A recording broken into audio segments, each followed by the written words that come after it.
About ensi kuussa mä rupean tekemään noita pelivideoita. Mä hommasin puhelimelle telineen, mikä on tällä imukupilla pöydässä kiinni sitten. Ja lauantaisi olisi tarkoitus tehdä englannin kielellä jotain tiettyä peliä. Tehdään semmoinen sarja. Ja sitten taas sunnuntaina suomen kielellä jotain toista peliä sarjana. Videoiden pituus tulee olemaan 15 minuuttia. Ja sitten aina mihin jää kesken, niin sitten jatketaan sitä viikon päästä. Perusvideot on tälleen maanantaisena suomen kielellä ja perjantaisin tosiaan englannin kieleksi.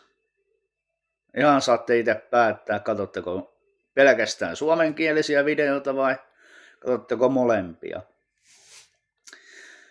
Autoa pitäisi tuunata tuossa keväällä. Mä ostin uuden vaihdekepin, nupin siihen ja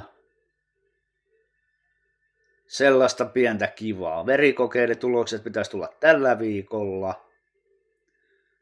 Mä kerron sitten seuraavalla videolla, missä mennään niiden kanssa. Niin